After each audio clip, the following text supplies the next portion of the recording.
So welcome to our session. Our panel is called Relationships in Transit, Marriage, Family, and Gender Expectations in Immigrant Experiences.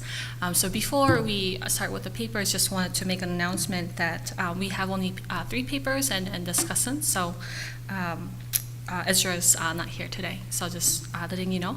And we're going to keep all the questions until the end. Once you have a question, if you could come up with the fancy microphone in the middle, and then we'll also respond then using the microphone so that the session, the questions and answers both can be recorded.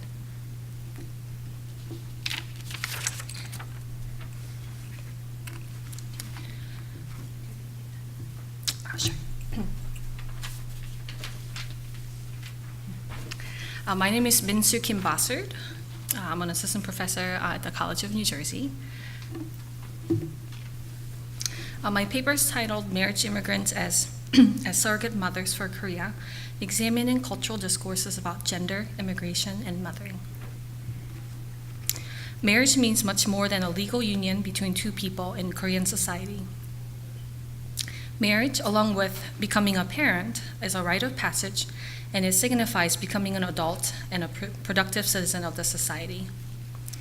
As one of the ways through which a family is constituted and grows, because having a child is considered as a natural outcome of being married in Korea, marriage plays a crucial role in the formation and maintenance of the nation. In addition, after the Korean War, Korea benefited from the sacrifice of mothers who put their family needs before their personal desires, because the well-being of families was considered to be the foundation of a stable nation. In this sense, marriage and family have served as a site where traditional values, gender inequality, and nationalist ideology of family are maintained and facilitated. Since 1990s, the demographic landscape of marriage and family in Korea started to change considerably.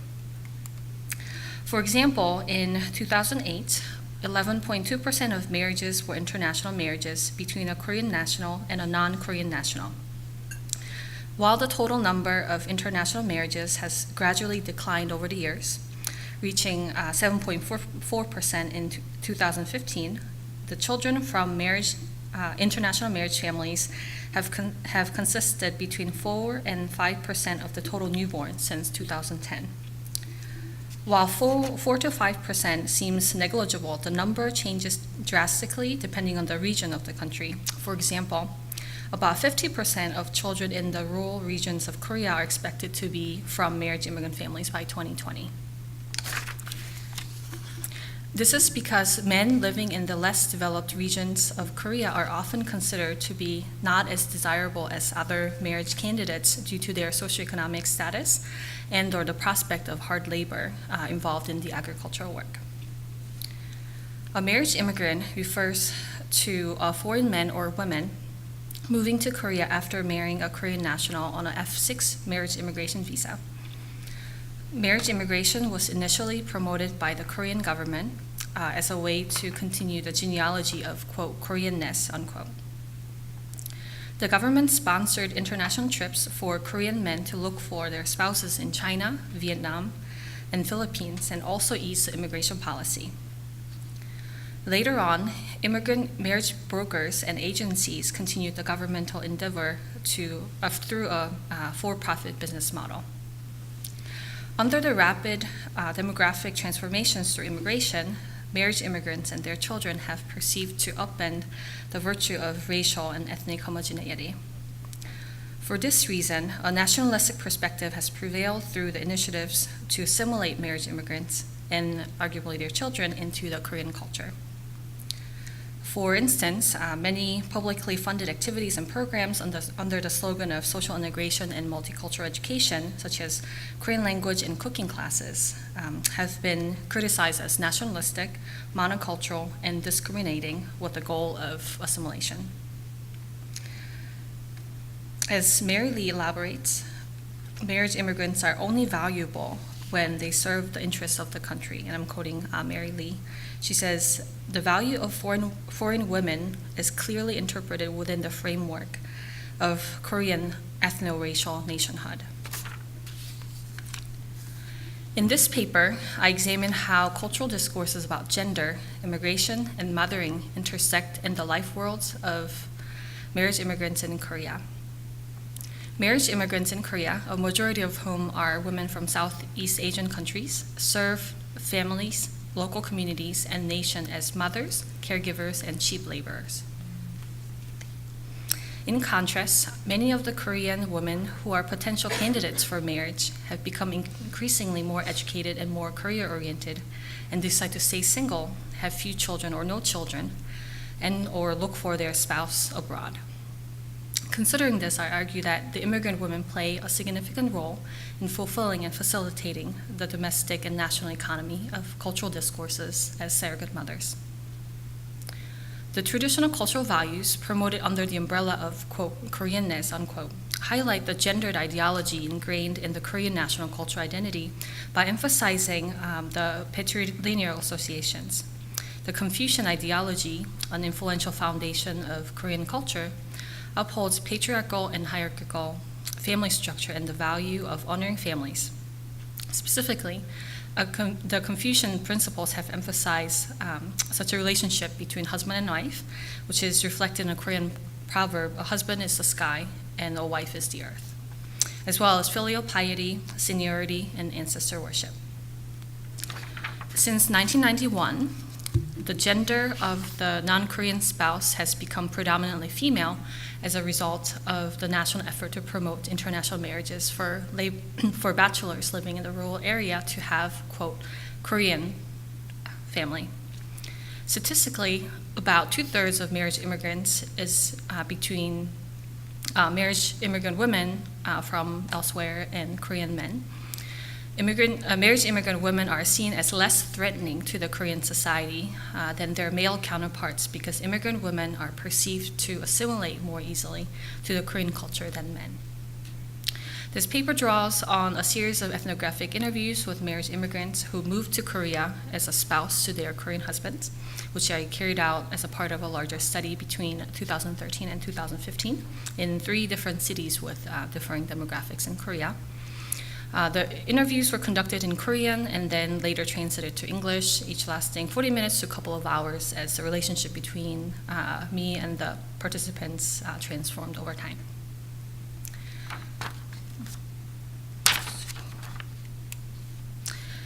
The issue of gender disparity in marriage immigration was evident throughout the interviews. For instance, at the Immigrant Support Center in Hamsin, an urbanized city in a more rural area of South Korea, many of the social workers at the center, both Korean and immigrant, were women. And the majority of immigrants that benefited from the services offered by the center were also women. At times, the term immigrant, 이민자, or marriage immigrant, 이민자 여성, were used with the assumption that they were the same. This is exemplified in my conversation with Juan, a marriage immigrant from Korea who worked for the Immigrant Support Center that I visited in Hamsin 2013. So Juan says, I'm a part of the education team since last March. The classes are about an hour and a half long, and we teach marriage immigrants at the center in the countryside. We have immigrants who came into the country from about 3 months ago up to 10 years ago. So I teach classes after considering the content, topic, how we do it, things like that. And I asked her, you mean immigrant women? And she said, yeah, we teach immigrants. So I asked her back, are there usually husbands of immigrants and immigrant women? And she said, mostly women. Sometimes their husbands come too, but usually the main target for the programs the center offer is immigrant women and their children that come with the mothers. While Juan assumed that immigrants she and her coworkers at the center served were women during our conversation, she also implied that these women were wives and mothers. Becoming a mother was one of the key aspects of navigating the new life world in Korea for marriage labor immigrants, and it was often emphasized over marriage immigrants' personal desires, such as finding a job. That was one of the key topics that came up, that the immigrants desired to find a job, but they cannot because they have childcare responsibilities.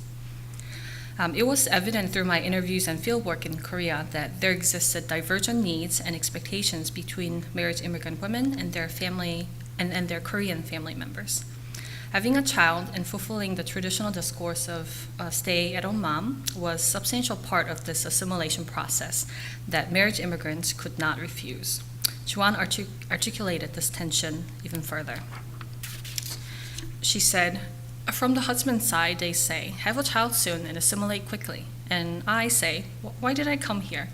I have my own wants, but they also need to take care of my parents' family back home." So oftentimes, the marriage immigrants were expected to send money back home so that the parents' lives are improved financially as well. In 2013, I also met with Jade and May, two marriage immigrant mothers from China, in a local government branch office in the northern part of Seoul. Both of them were primary caregivers for their children, and their husbands were the breadwinners of the family. Bursting with emotion, Jade contrasted her current life with the life she would have had in China. "It's always mother, baby, mother, baby, mother, baby. My husband doesn't talk much at home, and he doesn't help me take care of the children. Some preschools open later, so that's helpful.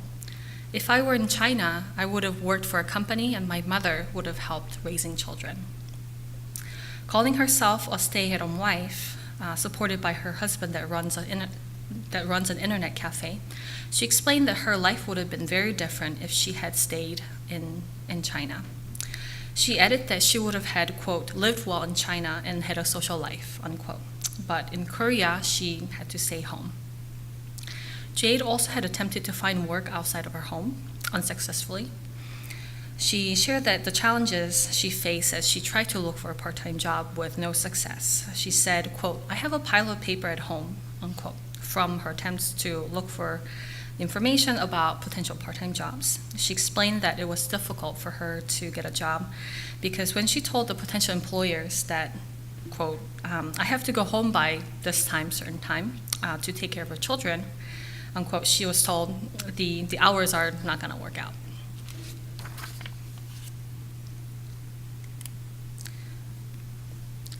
Marriage immigrants are aware of the pressure to serve as mothers, not only for their children, but also for Korea. During the 2013 interview, Juan articulated her understanding of complex intersections between marriage, immigration, and mothering in Korea. Because the older generation of Korean people still strongly believe in the ideology that Korea is a racially homogeneous nation, everything is ours first. They say, you need to learn how to make the soybean paste stew first. We, immigrant women, will be able to do that someday, but that's not what's important. The first step of recognizing how difficult things could be for immigrants in Korea is really important. We need to improve the overall perception of 다문화, which means cultural diversity, many cultures. One of the marriage immigrants said this: "I don't just raise children, but I am somebody that raises Korea." Their immigrant women say, "I am raising Korea. I am raising Korea as a mother." While Juan's words cannot be generalized to represent all immigrant mothers in Korea, but her words do provide insight into the complexities of marriage immigrants' experiences. While they might be perceived as surrogate mothers, serving the role of mothers instead of Korean women who may refuse to do so, the sense of responsibility surpasses that of a substitute. Juan explained, the reality of living in Korea as a marriage immigrant is filled with the pressure to assimilate. The burden to fulfill the role of a Korean housewife is a peculiar one, as elders and their family members desperately desire for their Korean daughter-in-law to become, quote, Korean, unquote. Simultaneously, the presence of marriage immigrants and their otherness reinforces the cultural boundary of Korean homogeneity. So marriage immigrants in Korea daily contend with their place in local and national communities. As an integral part of the discursive, affective, and cultural economy in Korea, marriage immigration not only transforms a nation's demographic landscape, but also contributes to upholding traditional values and practices. The immigrant story do not begin as a wife or mother or daughter-in-law to a Korean family or to somebody. And their story should not end when they become fully assimilated into the Korean culture and the customs and the gender roles. The voices of marriage immigrants tell a cautionary tale in opposition to the idea that marriage immigration is about marriage immigrants. Rather, the life worlds of marriage immigrants should be considered in relations to the socio-cultural desires in Korean society. Thank you.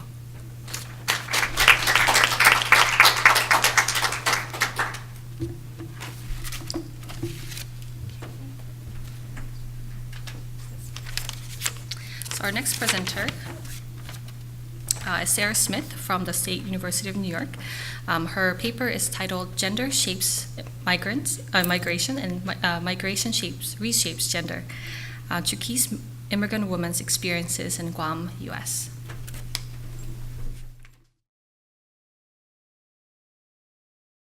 Oh, okay. Took me a minute. Okay. Hi, everyone. So I'm going to start with a story in traditional anthropological speak, right? Rosie spent her formative years attending grade school on her home island of Phefen with her grandmother. She then moved in with her parents for high school in Wura, which is Chuuk's political and economic center.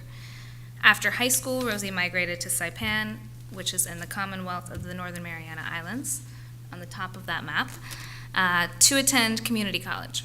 Rosie completed her degree and began to work in Saipan, but her mother heard she had a boyfriend and insisted she come home, to which she obliged. Rosie was 21 years old when her mother brought her home to stop her from dating, and said that to this day, in her late 40s, her mother is still in charge of her life. After 2 years on her home island, Rosie became pregnant with a new boyfriend, and after the initial shame and parental anger associated with this unintended pregnancy, the family accepted the partner and they were engaged. Early in Rosie's pregnancy, her fiancé decided they should move to Guam to find work, which is just south of Saipan.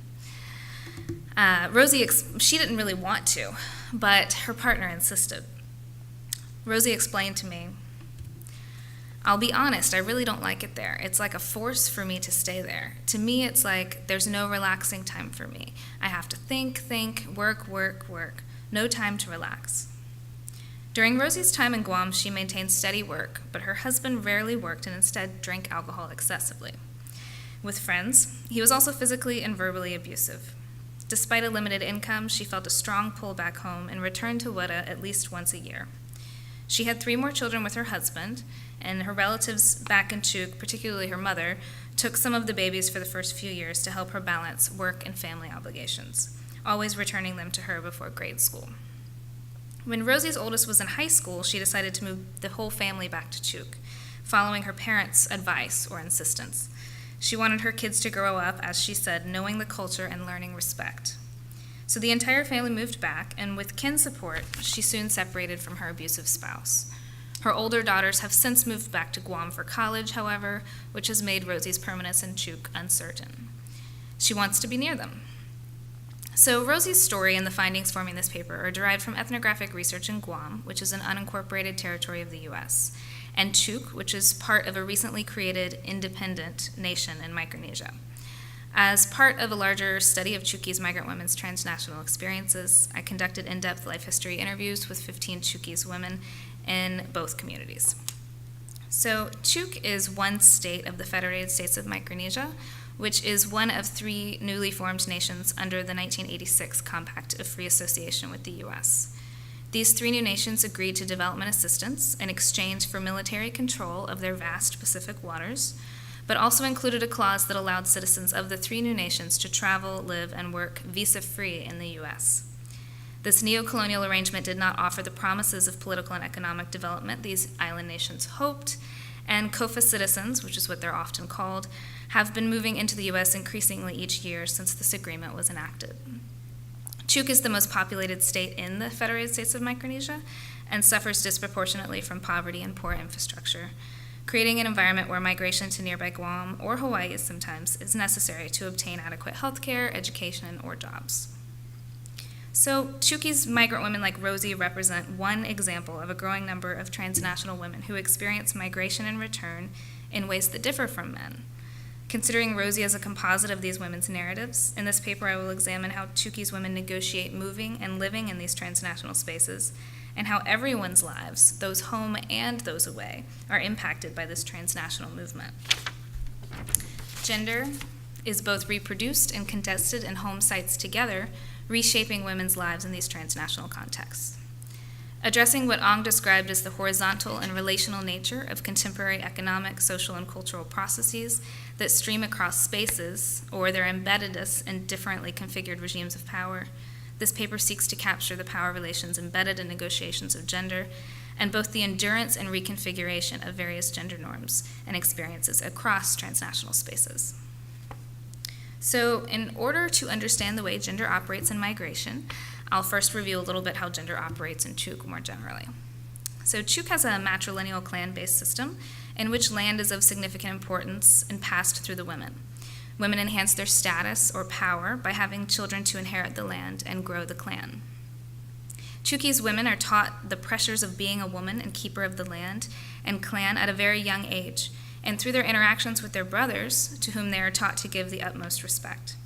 This respect is embodied in women's behavior toward their brothers by never showing anger, never showing or discussing anything to do with sexuality or their relationship, and always making sure that they are fed and healthy, their brothers.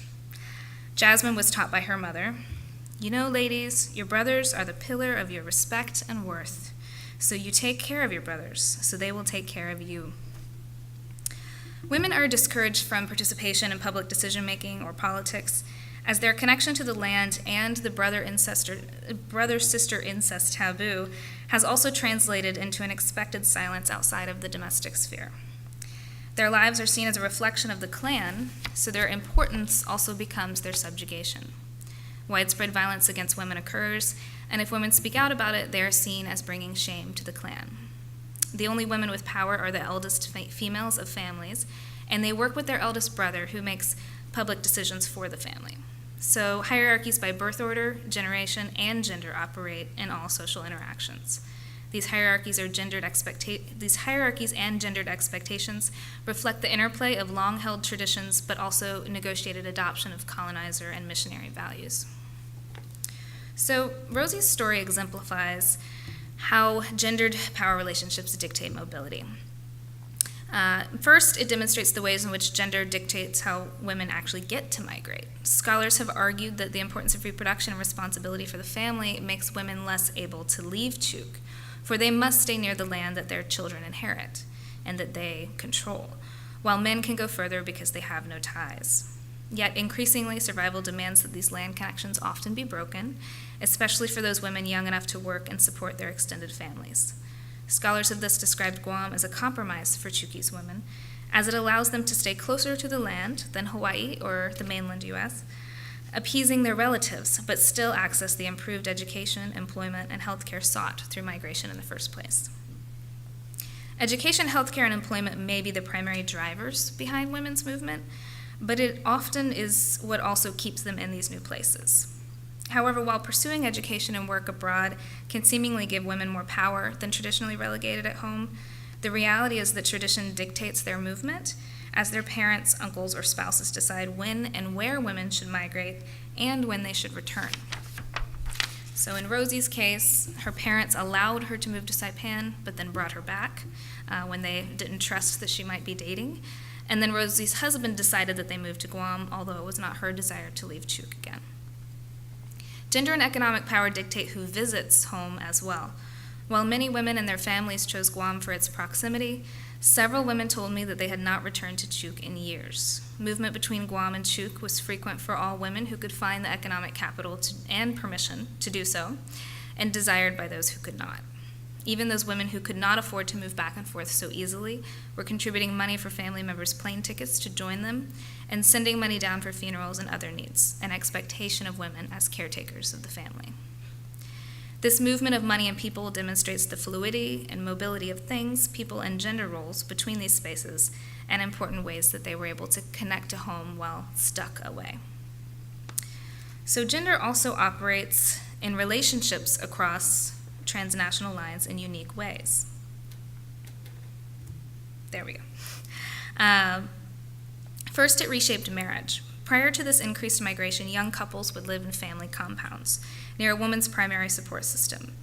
Migration often took away important familial resources, particularly parental and brother support, who were seen as protectors of the women. Consider Rosie's marriage. First, her husband dictated their move, and then she had less familial support in Guam when he became abusive. When Rosie and her husband both came back to Chuuk, she utilized her close family ties to finally end the relationship. As is the case with Rosie, migration often played a role in separation. Of the 15 women I interviewed, 9 actually were separated or divorced at some point, and each of these relationships was separated through the assistance of migration. So the spouse or the woman would return to Chuuk, or the spouse went further to Hawaii and said they were setting things up for the family, but would never send for the woman. Separation by islands, and now often nations, is what scholars in the community call a Micronesian divorce. Several women were not able to escape Rosie's early experience, however. Migration created a scenario in which these women had minimal family support to help them escape the abuse inflicted by their partners or gather the economic support to leave. Brothers were no longer next door to hear and react to physical violence, as they were expected to do so in the compound. Yet women's expected silence about their relationships continued to influence how rarely they shared their victimization. The cases of abusive relationships sometimes looked like Rosie's. As she became the breadwinner and transgressed norms, her threatened spouse asserted his power in new ways. For other women, they weren't allowed to work, maintaining more traditional gender roles and leaving women isolated from both their family and greater Guam resources. Thus, in the context of migration, gender may give women more access to economic power, but it may also remove much of the security that comes with being physically close to their kin networks. Additionally, migration reshaped how women typically maintained relationships with each other. Women described Guam as an exhausting metropolis. While they described feeling free from the scrutiny of their family control, they also often desired to escape to the laid-back life of Chuuk that they still envisioned. They envisioned Chuuk as a space where a dozen female relatives were sitting around each night, talking story, making food, and watching the little ones. In Guam, busy schedules often thwarted their ability to spend time even with the relatives who also were there. However, their vision of Chuuk did not really reflect reality anymore. Most islands in Chuuk are now made up of empty houses, cared for by the last few remaining relatives, primarily the elderly or the youngest grandchildren, with a few adolescent, mostly female youth who are staying behind, often at the insistence of their family to help learn the culture and or to help the elderly who are still there. Without a robust familial system, those at home had to take care of the land and the empty housing of entire clans. They often transgressed traditional age and gender roles to do so, as all able bodies left could still only do a fraction of the work needed to maintain the structures and the land. They also relied more and more heavily on remittances for sustenance, as not having enough able bodies also meant an inability to completely harvest the land. So, lastly, women continued to perceive their roles in Guam as protectors of what they called the culture in the context of migration. While one way in which transnational and global studies is supposed to inform anthropological theory is to assist in the deconstruction of these notions of bounded communities, cultural specificity, and territorial spaces, communities we work with are often doing the opposite. They're setting up boundaries, they're reifying identities, they're confirming cultural specificity. Chuukese migrants talked about their culture all the time in reference to all sorts of behaviors or expressions, particularly when reifying gender roles that differed from what they perceived as the culture of Guam. This was in part a reaction to racism in Guam. The larger Guam community considers the Chuukese a nuisance and blames this newest migrant group for all social and economic problems in Guam. Women's bodies in particular are symbolized in the larger Guam community as backwards and traditional in their colorful skirts, bright combs, and unintelligible language. Yet, these clothes represent the essence of who they are and how they perceive their gender roles as Chuukese women, bearers of land, food, and children. Chuukese women often visibly and symbolically demonstrated their identity to the larger Guam community through these colorful and notable uros and mumus, as well as identifiable hair combs and gold teeth. These visual markers are the basis for racist jokes in larger Guam, but represent the essence of being Chuukese for many of these women. The term culture was also invoked when women talked about food, language, and respect. Culture included understanding the principles of respect toward brothers, elders, and the family. Those who subscribed to these ideals were perceived to have strong culture, a form of resistance to the host's expectations of assimilation. Jasmine reflected on the life lessons of her mother and talked at length about Chuukese culture and her fear of it being lost. Culture maybe it was just a blessing to have our culture, just to guide our way of living. Women in particular were seen as the protectors of Chuukese culture when sons were joining gangs in schools, their daughters were wearing pants, and all their children were begging for McDonald's, women distressed at their failing attempts to preserve their beautiful culture while in Guam. For some, if they had the resources, they sent those children back to this beacon of culture for a short time while living with female relatives in Chuuk. So, to conclude, women are no longer left out of inquiries of transnational migrant experiences as they constitute an increasing proportion of the migration pool. But what is often left out is how gender shapes their migration experiences. Anthropologists have long argued that transnational migrants forge and sustain multi-stranded social relations that link together their societies of origin and settlement, forming dual affinity or doubled connection to localities, and to their involvement in webs of cultural, political, and economic ties that encompass national terrains. For Chuukese women, gender hierarchies remain similar for those at home and those abroad, but they also shifted in some ways. Women abroad had more access to economic and educational opportunities, but less familial security and support. Family members were not as close by to continuously keep women in their place, but they were also not as close by to take care of them and provide emotional, social, and economic support. Those who were back in Chuuk were often taking on domestic roles of both men and women and caring for some of the children of their siblings abroad. Women and girls abroad were expected to continue serving the family, but also often had jobs and faced new life stressors. Rosie and the other women continued to recognize their gendered responsibility for their children's welfare and that the teaching of Chuukese culture regardless of their physical location and racism experienced in host communities. So how gender operates in the context of migration between Guam and Chuuk exemplifies the horizontal and relational nature of lives embedded across national terrains. Gender is thus both constantly shifting and reinforced in these contexts and always embedded within other political, economic, social, and culturally configured regimes of power. Thank you.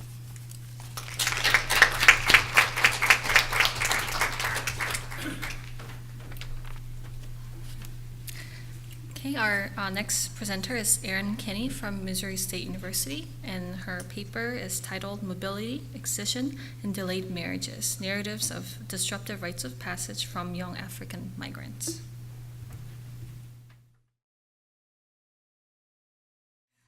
So thank you so much for being here today, and thank you to Heidi and Minsu for organizing this panel, Professor Brittel for agreeing to be our discussant. This paper was really inspired by an effort to use some of my old fieldwork to make some lesson plans to teach about rites of passage. So it might seem a little all over the map, but I'm going to try to pull it together. Back in 1909, when Arnold van Gennep proposed symbolic analysis of rites of passage, many anthropologists adopted his spatial metaphor of the threshold to denote chronological changes to the status of a person. For example, the passage of a girl to a marriageable woman, or the passage of a daughter to a wife. You probably remember those from your intro to anthropology class. Phases of separation, segregation, and incorporation were examined in field sites around the world by anthropologists and pivoted around that moment that Van Gennep labeled the magico-religious sacredness, which transformed the individual as she crossed a frontier that was normally invisible in daily life. But the experience of migration is itself often a rite of passage, and it also pivots around a quasi-sacred barrier, the border. As a rite of passage, a border may comprise a site where new social expectations arise as families anticipate economic contributions from the sojourner in order to stimulate a cash flow in the natal household. In anthropology, we frequently maintain the household as a unit of analysis. Ethnography from around the world shows us that kin-dominated rites of passage continue to dominate social life in both rural and urban sites, constantly reaffirming the values and the ideologies of group membership. But global capitalism has, in many ways, generated a set of conditions that promote the separation of households. So how do anthropologists respond to this? Transnational migration often contributes the disruption of or the phasing out of rites of passage that once marked an idealized life course. This loss can lead to intergenerational anxieties as older generations lament the disordered timing of rituals, and youths themselves claim new embodied experiences to mark prestige, status, and belonging as they seek to transition between subjectivities and also struggle to navigate new economies of familial intimacy. Perhaps the rites of passage, like marriage, that provoke the most anxiety are when they serve as Beth Bugenhagen's work in Senegal has shown, symbolic placeholders for idealized families that are, quote, in reality, a collection of broken bonds. As prospects for families decline in the neoliberal era, potentially contentious debates about the gendered expectations of respectability and morality continue to be negotiated across Africa, which is where I have worked for the last, long time. So in this paper, I wanted to share some interviews and some excerpts from interviews that I've collected in Guinea, in West Africa, and Tanzania, in East Africa.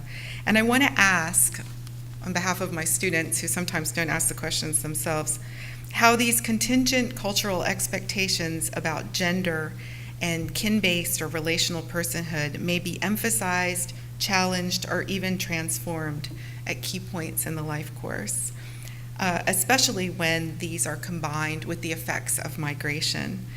I argue that migration results in both continuity and change, kind of like Sarah's paper concluded, and I suggest that these liminal points, both the rites and the borders, provide rich, densely packed sites for thinking about cultural transformations of gender and also the durability of the household as a unit of analysis. So in the first set of vignettes I want to share with you, they're from Guinea when I was doing my doctoral research in 2003. I first interviewed Hawa, not her real name, in Kankan, Guinea, and she confessed to me that while she had lived abroad in Freetown, Sierra Leone, she had felt a profound anxiety about her unexcised children. She was convinced that even though her daughters were well educated and could potentially marry men from the city, there could not be a good match if her daughters were not excised in what she called the traditional way. She told me, even if a man tells you that he does not care about such things, it is his mother who will insist that a daughter-in-law be properly initiated into womanhood. Hawa returned to Kankan to stay with her mother for a summer so that her children could be properly indoctrinated in the twin ceremonies of Solisé and Kolekadi. These are the rituals that are held before and after both male and female genital cutting in Malinke societies. Hawa said, "My mother arranged everything for us. We had a ceremony with the drummers, and we danced all night. My husband's mother was present too. She came and she danced all night with us, even though she was very old. But wasn't it an obligation to have the children circumcised? It was expected by the family." The expense associated with rites of initiation can be considerable. They include travel, missed wages, the cost of supplying gifts and favors during an extended visit with relatives, payment for the musicians, who you see there, and also the numu, who's the circumciser, also food for feasting. So this was a collective effort. Both Hawa's mother and her mother-in-law, who was still living in Kankan, were able to make the logistical arrangements for the ceremonies, contacting drummers, and making sure that there was abundant amounts of the proper foods for the guests. Additionally, Howa shared that her husband had assisted her in the preparations for traveling back to the natal household so that the ceremony could be conducted at the proper time. Howa's intergenerational network allocated precious resources for the sake of the initiation of the children. Years later, when Howa returned home after 20 years in Sierra Leone, she claims that all of her children were very grateful that they had been able to return to Upper Guinea to observe these ceremonies. However, not all of the women that I spoke to in Guinea were able to spare the finances to have their daughters excised according to the tradition. Some mothers paid for the surgery to be performed without ceremony at the hospital. Aisha said, "It made me very sad for my daughters to have the procedure done in the hospital. The kabla koroya, that's the actual excision, was done without the solisé, the ceremony. I wanted them to have the celebration and I wanted to prepare the food for them, but my husband would not support me in sending them home." Another migrant, Binta, saved money while living in Mali, anticipating an opportunity to return and celebrate the ceremonies. With time, however, her daughter began to fear the surgery and refused to accompany her mother home to Upper Guinea. Binta's husband, who was Malian, did not help to persuade the girl, believing that excision was a woman's issue. Binta's urban-based mother-in-law, agreed that the excision should indeed be done, but she was reluctant to send a teenage girl so late in her development for the ceremony.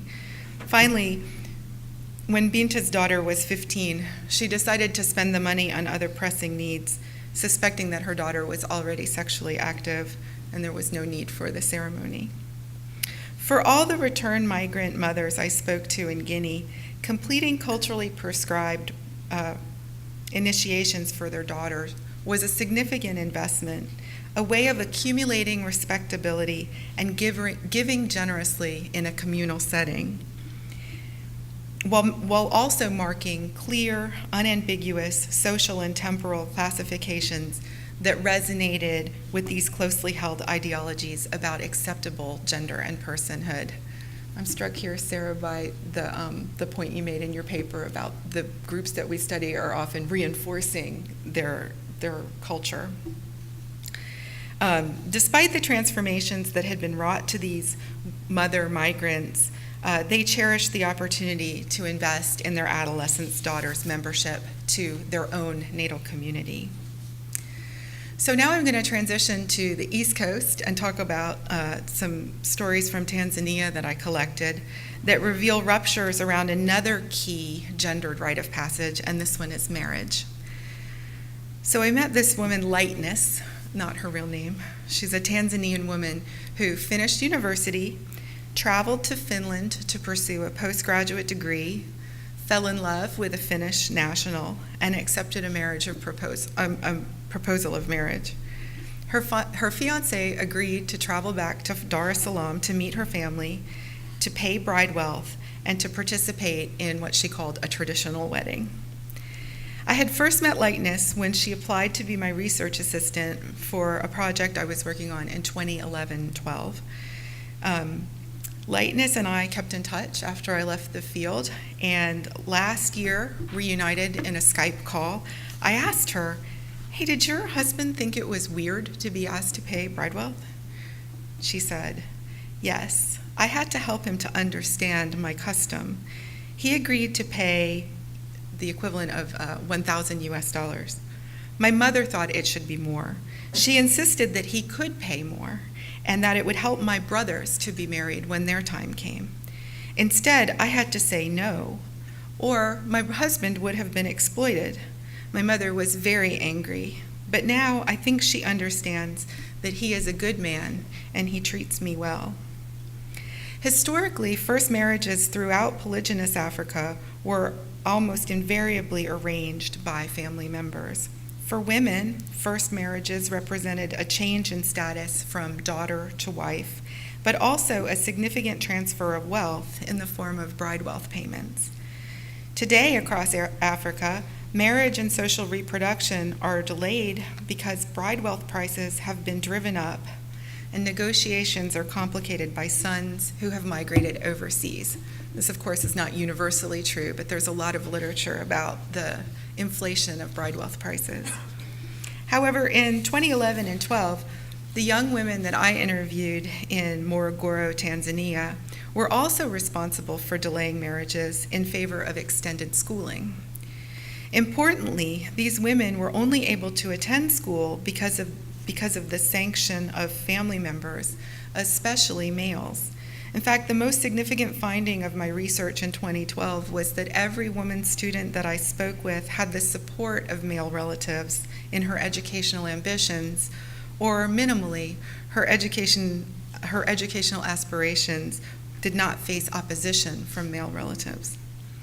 Asha, an outspoken student who I particularly enjoyed interviewing, told me bluntly one afternoon that she had no intention of ever marrying.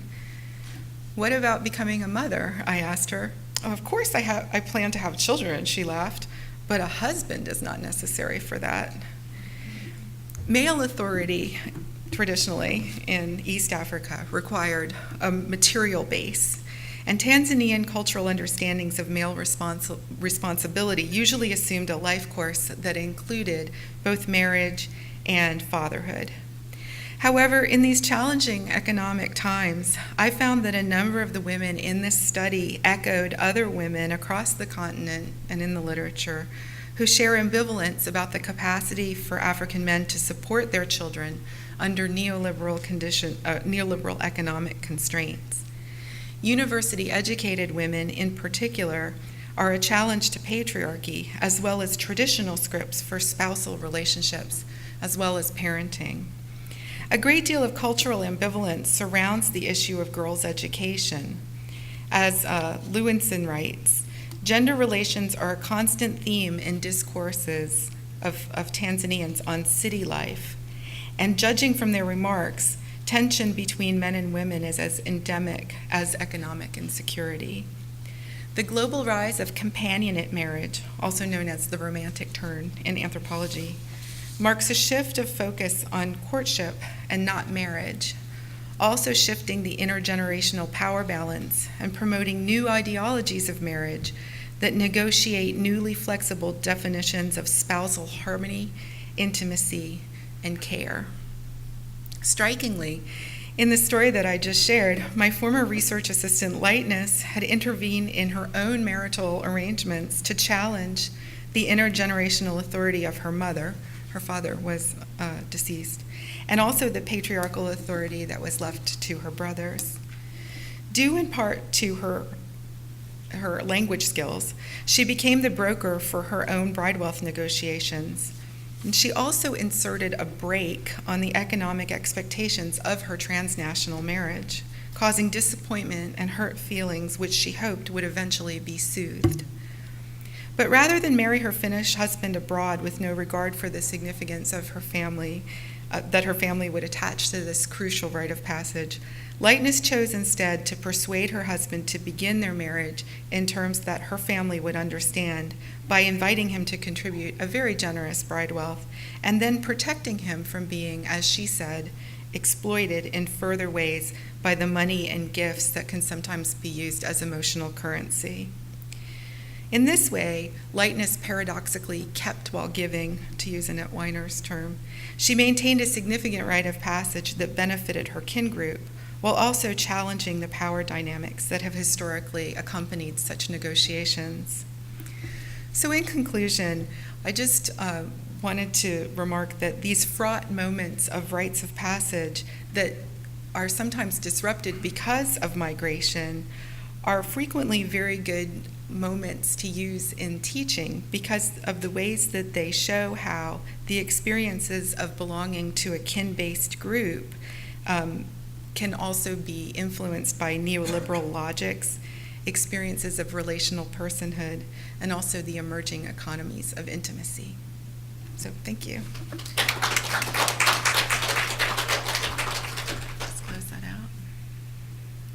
I don't know how. There we go. Okay, now our discussant, Carolyn Bertel from Southern Baptist University, will share a few words about our papers.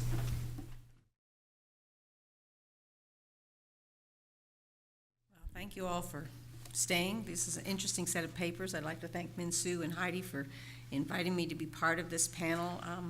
I've certainly worked on this issue in its various dimensions for quite a long time. Beginning in the 1970s and emerging from the broader development of feminist analysis, scholars in several disciplines began to formulate a gendered approach to the study of population mobility, both internally and internationally. Although the geographer and statistician E.J. Ravenstein had observed gender differences in migration patterns, these differences were not rigorously documented or considered, and women in particular remained largely invisible in studies of migration.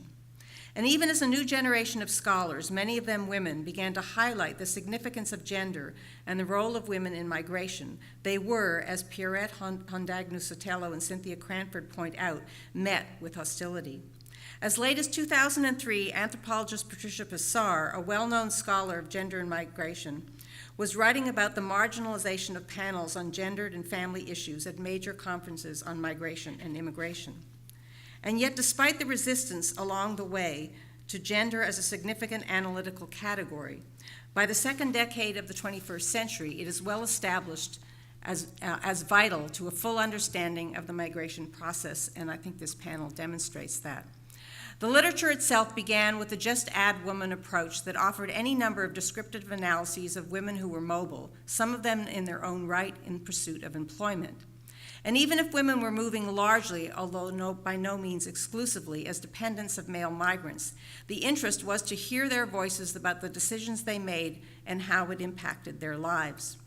From these substantive beginnings, scholarship moved rapidly to an approach that considers how gender fundamentally structures the migration process and the immigrant experiences of both men and women.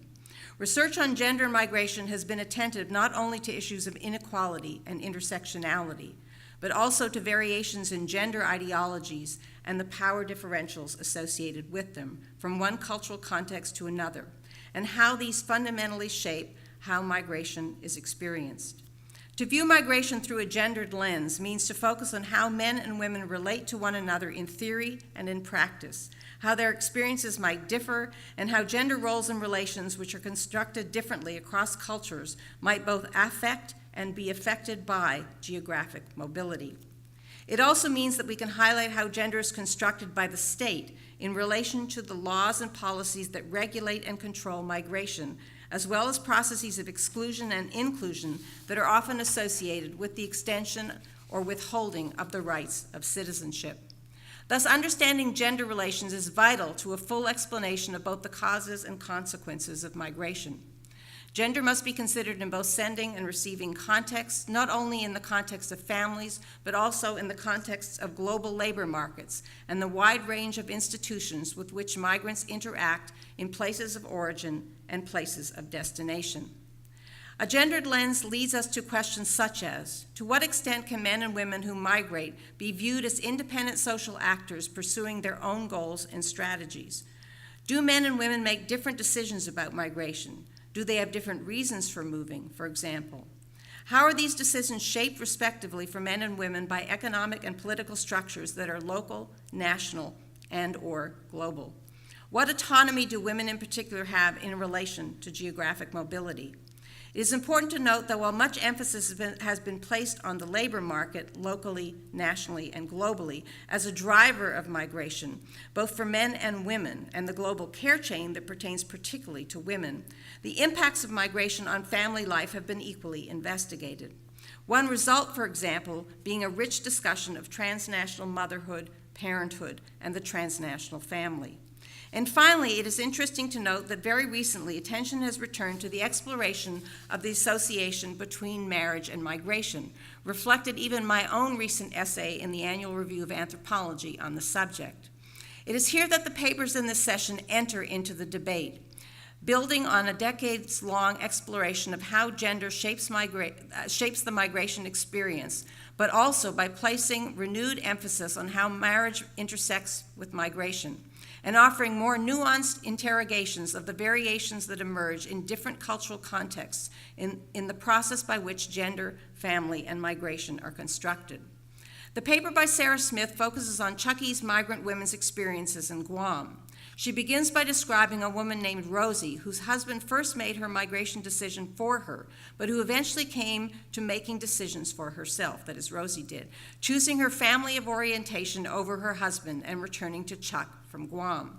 Smith adeptly shows us why this would be the case in relation to the kinship, matrilineal and clan-based, and land tenure system, to the distinctions drawn between the domestic sphere and the public sphere on Chuck in relation to dominant gender ideologies, and hence to gendered power dynamics that characterize Chucky's culture and society. Men and women, she argues, operate differently in transnational space. Migration alters marriage patterns and removes women from kinship networks that offer them support and succor, something that may not be made up for by the economic power to which they may gain access through their mobility. In particular, migration disrupts the significant kinship relationship between brothers and sisters. Thus, Smith offers us another example of how migration may not improve the lives of women, but instead may result in more challenges, including an increase in domestic violence and in labor expectations both within and beyond the household, as well as an increasing sense of isolation. Chucky's women also experience, as has been noted in a range of other studies of migrant or immigrant families, the burden of having to sustain the culture. And that was, I think, a very powerful theme in at least two of these papers. In my own, in my own work on Portuguese emigration, I came to view migration as a rite of passage for men who were expected at a particular stage in their life course to depart their home village and find work outside of Portugal. Brazil in the 19th and early 20th centuries, Spain in the early to the middle 20th century, and Northern Europe in the latter 20th century. Although Erin Kenny in the paper presented this morning conceptualizes migration as a rite of passage in relation to the crossing of a border, I am not certain yet that this is analytically useful. However, her argument that marriage is a rite of passage that is disrupted as a result of migration is right on target. Indeed, in my book, Men Who Migrate, Women Who Wait, I demonstrated the impact of male emigration not only in the age of marriage, but also on fertility, as well as on female permanent spinsterhood, all various ways in which migration disrupts marriage. This is a really, really important concept. In presenting the stories of two migrant families, Kenny takes this discussion in new and different directions. First, she focuses on how the disruption of specific rites of passage on the way to marriage that are caused by migration, including the rites of circumcision, challenges gendered personhood and identity among African migrants from Guinea. Some migrant mothers struggle to have the initiation ceremonies carried out in the right way. Kenny also explores, through her analysis of the second story about Tanzanian women, the disruption of marriage itself as a result not only of mobility, but also of bride wealth prices being driven up and negotiations being complicated because men are abroad.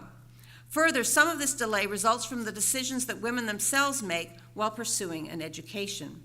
These women are challenging patriarchy as they confront a neoliberal reality that has made it harder for African men to support children. They are also challenging intergenerational authority as they attempt to make decisions for themselves regarding the choice of spouse and the timing of marriage, and as they shift toward more companionate marriages, something documented, as she points out, in several other cultural contexts. There is much to be explored and analyzed in greater depth here, both within specific cultural contexts and within a comparative framework. Kenny skims the surface, and I encourage her to develop her thinking further as we build our understanding of the complex ways in which marriage and migration intersect. The third paper that I discuss is that offered by Kim Bossard, dealing with marriage immigrants who act as surrogate mothers for Korea.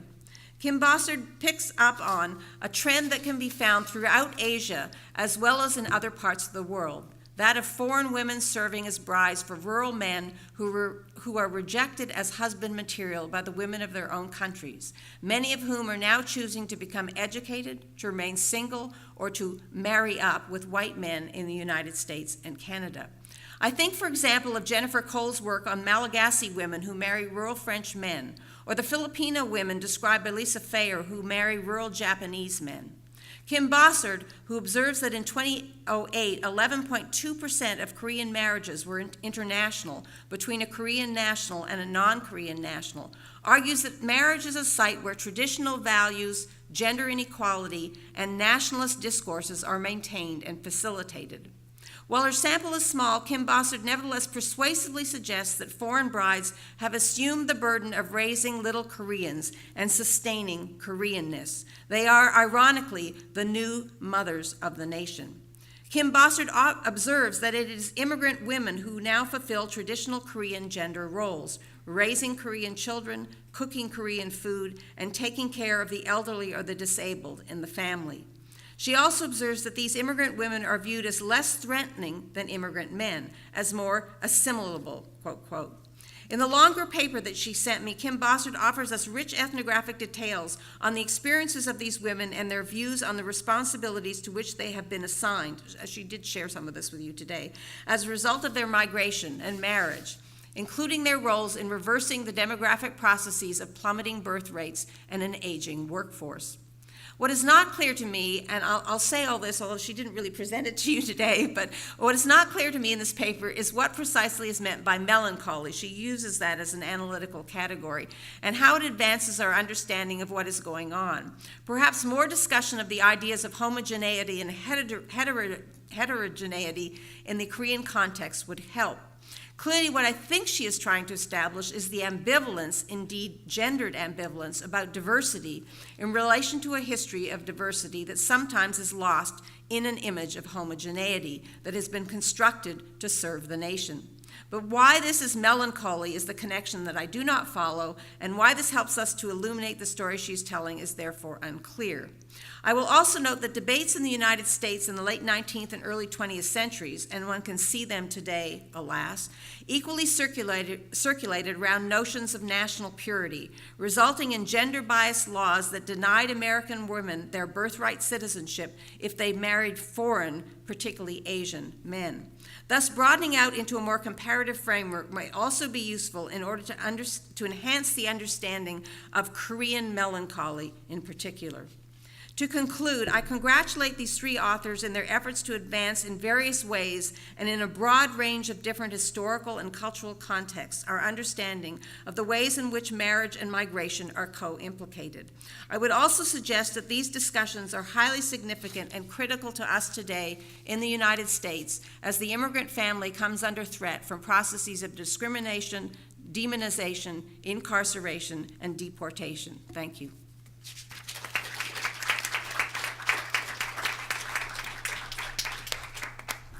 Now we have some time for discussion. Since this session is being recorded, if you have any questions, there's a microphone right in the middle. If you wouldn't mind stepping up and sharing the questions, and then we'll also respond as a panel.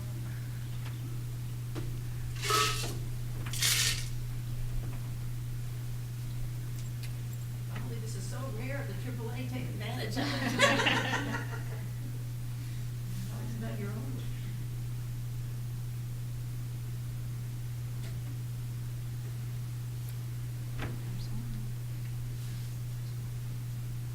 The microphone's intimidating, right?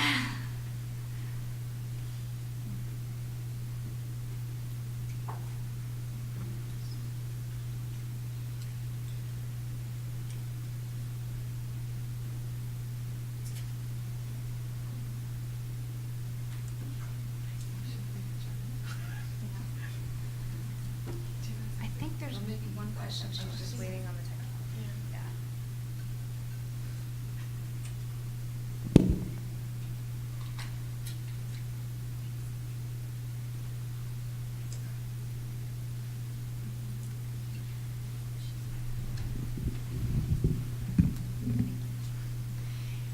Thank you for those very interesting papers.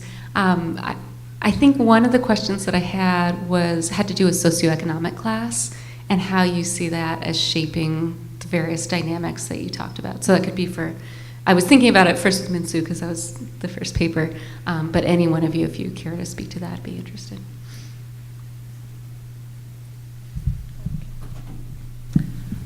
So Certainly, the socioeconomics is at play for the case of marriage immigration in Korea. So a lot of marriage immigrants coming into the country, immigrant women in particular, they marry into families that that are considered to be lower in the socioeconomic status in the country. One interesting thing is there's also marriage immigration happening, but the gender is flipped with higher families who are considered to be in the ladder. So in that case, families, Korean women who have tertiary degrees or have professional training and have a career, they marry into, as Carolyn mentioned, they marry up to men from families or from countries of higher power, whether in terms of the racial and economic dynamics around the world. So it's very interesting in how gender kind of creates this disparity in marriage immigration happening in Korea. Can I ask a quick follow-up? So Sure. the women who are coming from The women who are coming from Vietnam and the Philippines and China, did they tend to be very coming from very low-income families, or were they coming from families that were similar in like socioeconomic status to the Korean families? It varies a bit. So I've come across some statistics and reports that say actually the women from those countries have have more education and come from families with higher socioeconomic status. But at the same time, when I went and did interviews in different centers in Korea, they mentioned that some people have not finished secondary education. So I've got some conflicting reports from the literature and in the field.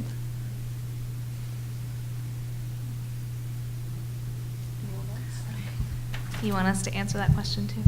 if you would like to speak. Okay, so in terms of the whole region of Micronesia, Chuuk is considered the most impoverished. So relatively speaking, within that region, it is incredibly impoverished. But then within the context of Chuuk, socioeconomic status very much shapes both how gender is negotiated in context of their everyday lives, but also where they can migrate. So any woman, almost any woman, could probably get the resources together to eventually get to Guam. But those women who are able to get to Hawaii or Oregon, it's because they come from families with a little bit more economic power, more degrees that have been sought and actually completed in the last few decades. And so yeah, it definitely plays a factor in terms of all of that. And I would say that in the context of the work that I've done in West Africa, it's largely agrarian and rural communities, that are still quite village-centric. And so I was actually asked this in my dissertation defense, how does class play in? But now one thing that I did see, a decade later when I went and worked in East Africa with university students, is that class matters very much. And so there's this whole, I actually think I learned this from your article, the word hypergamy. Have you guys heard that one? Am I pronouncing it properly? So the idea of marrying up, that this is a huge mechanism that's happening, or is an aspirational mechanism for transforming social class. So it's definitely something to look into some more in my research. Yeah.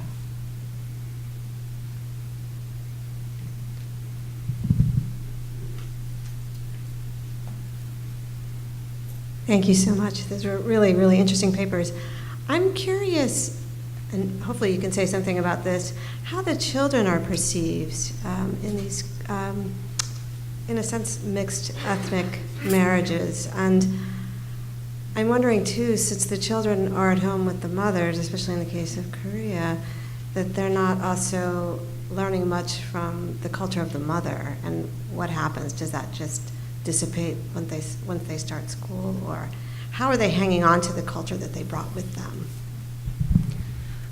I'm gonna try to answer this and not make it too confusing, because there are many different factors that play into this. Because as I responded to Miriam's question, because there is a sense of hierarchy even within the marriage immigration or marriage immigrants' homes. So if the non-Korean parent comes from a country that speaks any like more Western-oriented languages, English, or any other European languages, people are encouraged to teach those languages at home to their children. But if parents come from other Asian countries, the especially immigrant mothers are almost forced or pressured from the family members to care for the child using Korean. So that creates another interesting dynamics, which is because the immigrant mothers stay home with the children.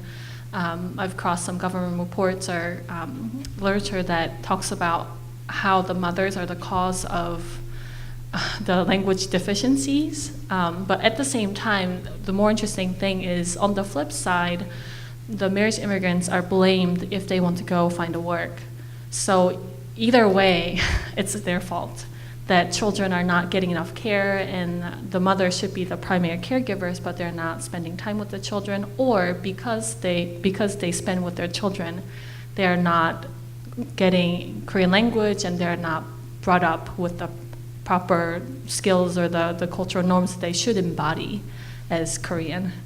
So it's very interesting, I think, especially for the marriage immigrants and marriage immigration in Korea, just this kind of both and, how the immigrants cannot win either way. Either choices they make, whether to stay home or to go to work, it's wrong choices, and how they're framed as those who bring in diversity or otherness into the nation, but at the same time maintaining it. So this duality is very, very, very prominent, very interesting, very complex.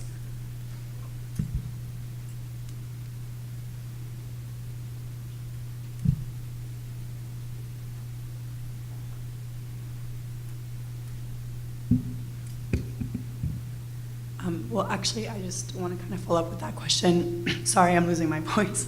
I know this isn't maybe the focus of your research, but it just brings up, how are the men seen in terms of having to marry someone outside of Korea? I guess that's one question. But my original question was about how abuse motivates return in the Chuk case, and I'm wondering about where children are in that. Like if a woman decides to return to Chuk, if she takes her children with her, or her children are not migrating with her, and if it's protective.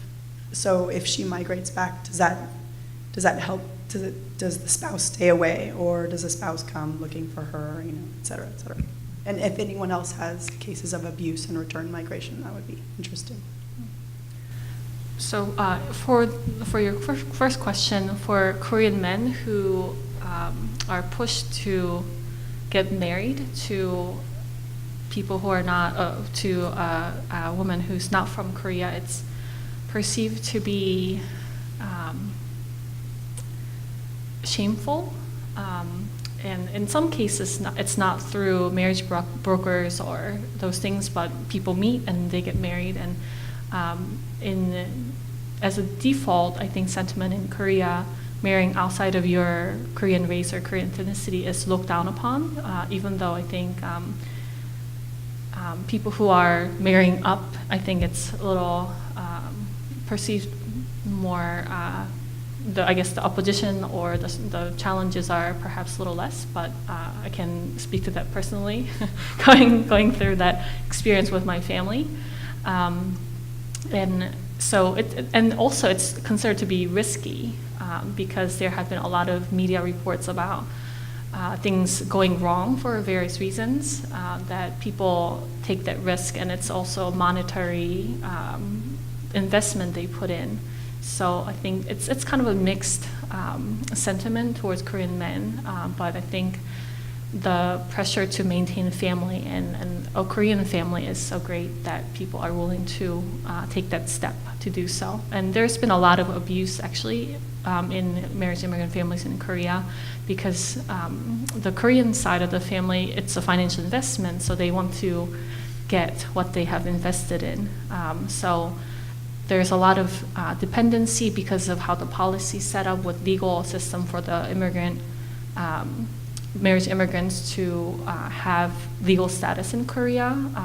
It's very relational that either you're married to a Korean spouse or have children that gives them grounds to become a permanent resident or eventually pursue citizenship. So there have been a lot of physical, emotional, verbal abuse that have become prevalent in Korean media, and people go through divorces because of that. And sometimes immigrants, even though it's not their fault, they have to leave because they weren't able to prove that it's not their fault, but because of the Korean spouse. So there's a component of return in that sense.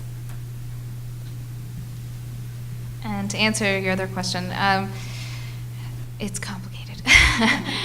So domestic violence is sort of acceptable in both Chuk and Guam for Chukese migrants to a certain extent. But when it gets incredibly violent, that's when families would intervene and say, that's not okay. Like, you can slap your wife around a little bit, but you can't, beat her to the pulp. She didn't deserve that. And so it's sort of it depends. But for women like Rosie had a little bit more economic power and a little bit higher class than some of the women I worked with. And so she was able to navigate that situation a little bit better, and it still took her 10 years to get them all home and then use that resource to separate, with the family saying, yes, you should separate.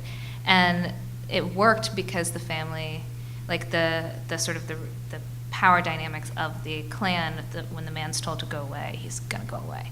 He knows better. He's not going to start a war between these two clans.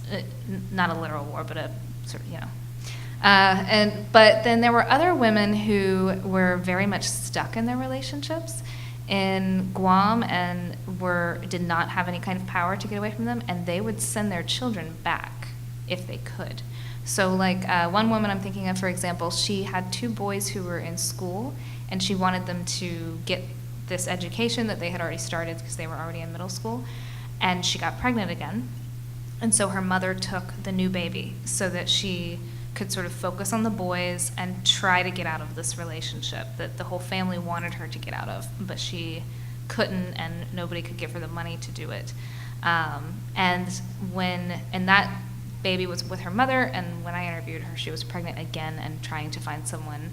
I think a relative in Alaska actually was going to take that baby. And so the children do move, sometimes because of abuse, but they're also mobile in other ways. You send your niece or you send your daughter to your sister to go get schooling in a place, or back to your mom, or somewhere else to help with an elderly family member. They're very mobile, which is interesting. There's a great book about that by Caddy Coe called The Scattered Family that talks about strategies for fostering children and also finding these kind of alternative situations for care for children. So that's something I'd really recommend.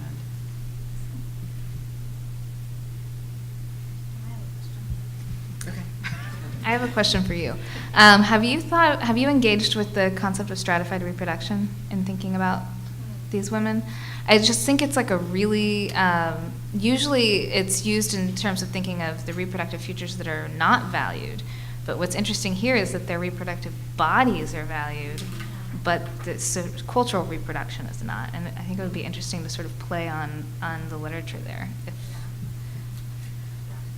Obviously, I have not, and I will. Yeah, and in terms of the idea of reproduction, I think in Korean case, it's kind of both, and the bodies and the cultural reproduction is very important, because Korea went from each family having over 6 families. In a couple of decades, it went under 2.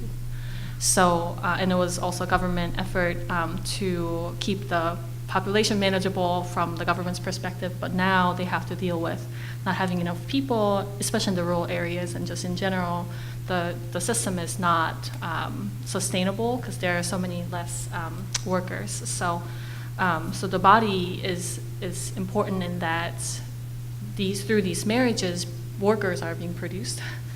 There are more hands, more laborers, and also culturally as well, that Korea, as it's perceived to be more homogenous nation racially and ethnically, which many people argue that it's a strategic argument from the nationalist standpoint, that is also maintained.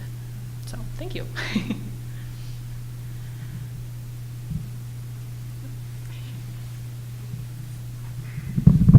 Hi, thanks for your presentation. So actually I have two questions. Like in the process of globalization, people's mobility increases, and especially for the developing economies, like women's mobility, it seems to be like more, put it in that way. So like couples, when they move from the third world to the first world, it seems usually the women will get more economic mobility than the man. And in that situation, it seems the women's like economic status and economic mobility ability is get increased, and that sometimes flips the couple's relationship. And so I'm wondering, like, how in that kind of case, what can we say is women's burden or the man's burden? What is man's burden too? And in another case, which is quite opposite, is when the first world couples move to the third world, like in China now, we have a lot of like European experts bring their family and then they move to China and then they live there.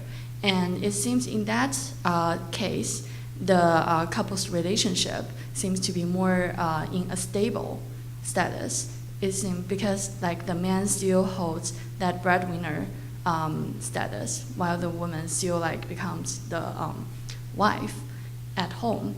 So the second question is, in that case, how do we understand the relationship between gender and migration, and how gender shapes migration and how migration shapes gender? Yeah, thank you.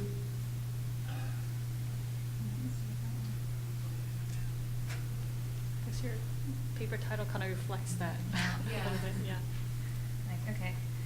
So, okay, I'm thinking of the second one. And I'm forgetting your first question again. Wait, what was it?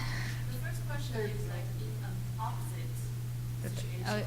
Oh yeah. Okay, now I got it. So, what pressures do women experience, and what does it mean for women to do this, to move from more impoverished countries to the wealthier ones, right? And how that. Yeah, and also like for men too, like how do couple like cope with the issue of like intimacy and routine in their relationship and family? Yeah, okay, so I think that's a very big question that I'm curious about myself. And so I feel like I have a very biased perspective because I only spoke with women because I was working in a community in which you sort of don't cross those gender lines. Or like if I talk to men about these things, they'd think I was hitting on them. So I just didn't. And I'd love to do a study with a male counterpart who could, help out with that. But from the women's perspective, the relationships changed significantly. But what was interesting is that they didn't all change in one way. Like in some relationships, their relationship became a little bit more equal. They reflected on the values of Guam, and women are very much valued in Guam as like these strong, powerful mothers. And so they sort of reintegrated that and had more respectful relationships, I guess. But in others, things became violent, things broke down. The stress of poverty and racism really impacted their relationship. So it was less the actual act of migration, but the experience of being migrants in this place that they were not wanted that made their relationship very tense. And I think part of that, from an outsider who did not talk to men, was this sort of perspective that men used to have a sort of power, and in Guam, they were sort of the bottom of the barrel. People saw them as drunks who broke laws. Like that was the racist stereotype for Chuukese men. And even Chuukese boys who were raised in Guam were basically told they were losers their whole life, and that sense of powerlessness tended to reflect in trying to assert their power in their relationships in often violent ways. Does that help? Just to share my insight, I think my case is slightly different since it's not like a couple or family moving together, but immigrants coming into the country after being legally married. So the gender roles, even though many married immigrants to Korea, especially immigrant women, they play a big role in perpetuating the traditional values and more patriarchal values in Korean society. It does shift because many of the husbands especially are older, so they would retire first, or they won't be able to work as many years as the wife could. So the married to immigrant women are burdened to continue earning an income so that they can care for the children and also send money back to her family back home, wherever that may be, whether China or Vietnam or Philippines or elsewhere. So the gender is the gender role, or the pressure or burden of earning an income. I think it's not necessarily static in that sense, but it does fluctuate, or it is a fluid depending on many factors, and one of them in Korean cases the ages of the spouses.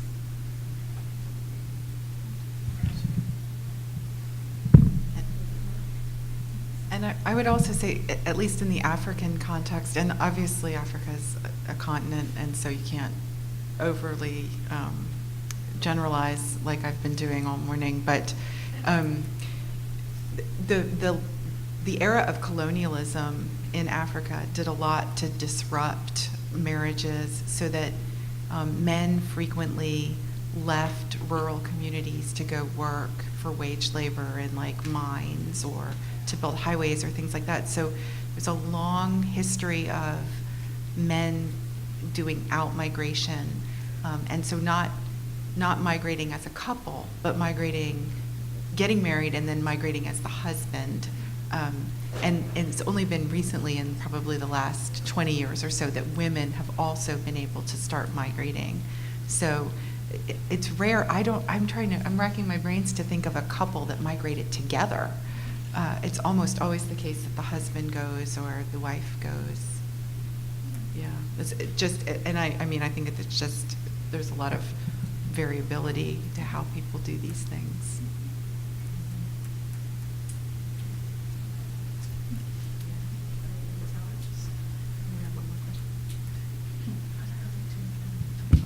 Thank you for your presentations. And in terms of, in context of transnational migration, when women negotiate their power in terms of gender role norms and patriarchy, I tend to observe they kind of do that by virtue of drawing upon Western centrism or Eurocentrism, and I think that will be very relevant to all of your cases. So I was wondering if you ever found any of that sort of narratives from your participants' interviews.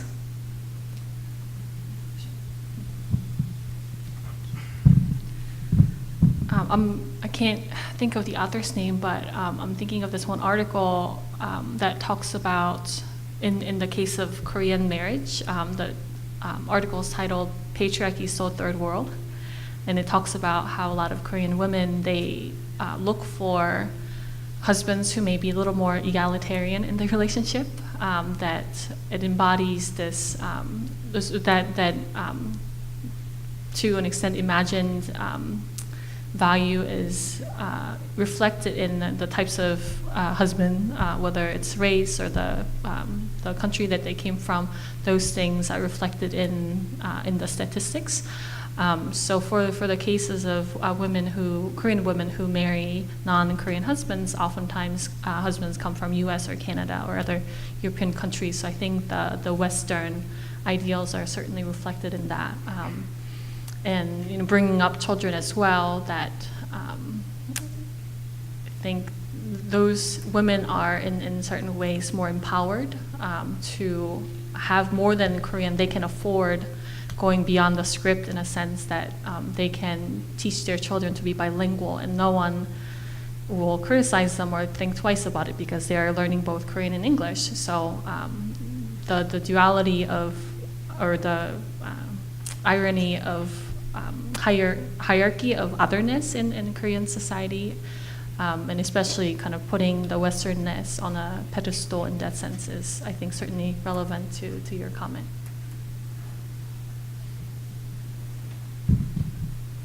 So less in the context of migration and more in the context of colonialism. Chuukie's women often actually sort of blame colonialism for their subjugation. They, especially the older women, they can reflect on how husbands used to be sort of like they were sperm. They really were not very important people in a woman's life besides helping her to bring the children to the clan, and that her brother was actually, or brothers were the men in her life that were powerful, and that relationship was a little bit more complementary, and the intimacy was more positive. But when there were several colonizers, but we'll just stick with the latest. The American colonial powers came in right after World War II. They sort of showed their values. You know, men are supposed to be in charge, and it was like, there's this feminism thing going on in the mainland, but we're going to teach our traditional values over here. And the churches also came in and said, your husband is your leader, your husband is who's in charge of you. And so now there's these contradicting messages, like your brother is your keeper and your person in what they call the culture. That's their wording, and the church says it's your husband, and so they're like, we don't know who to listen to, so we just have to listen to all the men now. So it has definitely changed in that way. So one of the literatures that I've been really interested in the last few years reading about is this, I mentioned it in my paper, they sometimes call it the romantic turn in anthropology, or the rise of the companionate marriage. So for such a long time, marriages have been arranged in a lot of parts of the world, and increasingly, especially going along with women's education and women's educational aspirations, we're seeing women being empowered to make more decisions about when they marry or how they do the negotiations for a marriage. And so I'm definitely seeing, I mean, it's not even subtle. The women that I interview tell me that they're not interested in marrying. They're interested in becoming mothers. That's still a really important marker of adulthood. But the marriage itself it's not a good return on investment, if I can use some business language. And so they're trying to find ways to strategize to do what we call in the literature the companionate marriage, you know, a partner, an equal, a friend, a confidant, and so it's a whole different model. I mean, this is something that you've written quite a lot about. Do you have some remarks on that? Okay. It's kind of late in the day. Yeah.